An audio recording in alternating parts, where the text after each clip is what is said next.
दोस्तों मुल्लानपुर के मैदान में आज ऐसा नजारा देखने को मिला कि जिसने अफगानिस्तान के गेंदबाजों को नींद उड़ा दी। एक तरफ केएल राहुल की क्लासिक शतक तो दूसरी तरफ कप्तान सुमन गिल की शानदार सेंचुरी शो।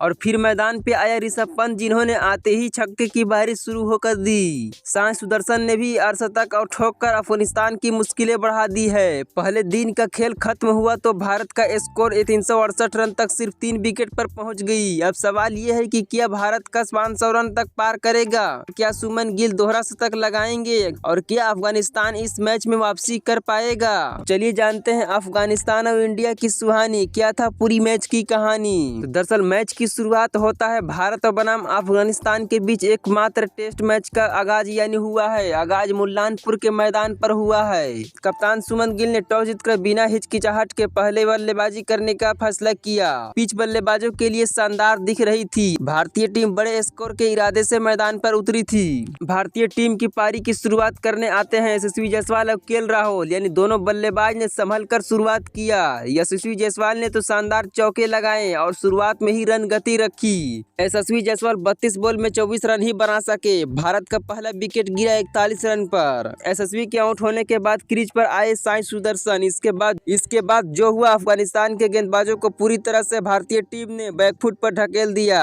दोनों बल्लेबाजों ने शानदार बल्लेबाजी करते हुए दूसरे विकेट के लिए 139 रन पर यानी दूसरा विकेट गिरा। लंबे समय के बाद टेस्ट क्रिकेट में केएल राहुल अपने पुराने अंदाज में दिखे।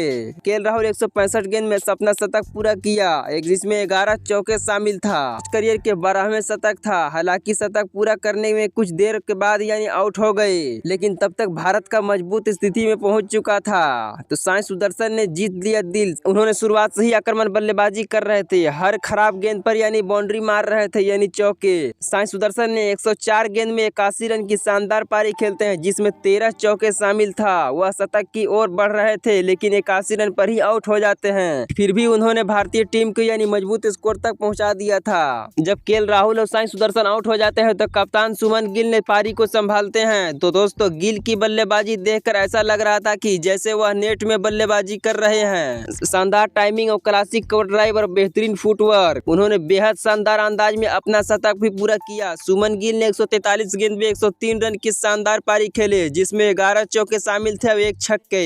यह उनके टेस्ट करियर का 11वां शतक था। फिर मैदान पे आते हैं ऋषभ पंत का धमाका। अब बारी थी ऋषभ पंत ने आते ही मैच को पूरी तरह से रंग बदल दिया था। जहां बाकी बल्लेबाज धैर्य खेल रहे थे, वहीं पंत ने अफगानिस्तान के गेंदबाजों पर पूरी तरह से आक्रमण बल्लेबाजी कर रहे थे। ऋषभ पंत ने 70 गेंद में यानी 50 रन की शानदार पारी खेलते हैं यानी अपना शतक पूरा कर लेते हैं, जिसमें 2 चौके शामिल थे और 3 छक्के। गिल और पंत की शानदार साझेदारी। गिल और पंत ने चौथे विकेट के लिए यानी नाबाद 121 रन जोड़ दिए। अफगानिस्तान के गेंदबाज पूरी तरह से विकेट के लिए तरसते रह गए। तो दोनों बल्लेबाजों ने मिलकर मैच को पूरी तरह से भारत की तरफ मोड़ दिया है, यानी ऋषभ पंत और सुमन गिल ने। अफगानिस्तान के गेंदबाजों के लिए यह दिन काफी कठिन रहा। सबसे सफल गेंदबाज रहा मोहम्मद सलीम, जिसने 2 विकेट लिए, जबकि जिया रहमान को 1 विकेट मिला। बाकी गेंदबाजों ने भारतीय बल्लेबाजों पर दबाव नहीं बना सके। तो मैच का सबसे बड़ा टर्निंग पॉइंट यह था कि राहुल और सुदर्शन की 139 रन की साझेदारी और गिल और पंत की 121 रन की पार्टनरशिप, यही से अफगानिस्तान मैच में पूरी तरह से बाहर होता न हुआ नजर आ रहा है। अब भारत के पास अभी भी 7 विकेट बाकी है। क्रीज पर मौजूद है सुमन गिल यानी 103 रन पर खेल रहे हैं और ऋषभ पंत यानी अपना शतक पूरा करके क्रीज पर टिके हुए हैं। अगर दोनों बल्लेबाज दूसरा दिन भी अगर टिक गए तो भारत का स्कोर यानी 500 रन तक पहुंच सकता है। तो दोस्तों क्या सुमन गिल ने दोहरा शतक लगाएंगे? क्या ऋषभ पंत अपने टेस्ट करियर का एक और धमाकेदार शतक पूरा करेंगे? क्या अफगानिस्तान इस मैच में पूरी तरह से वापस कर पाएगी? इसका राय कमेंट सेक्शन में जरूर बताना।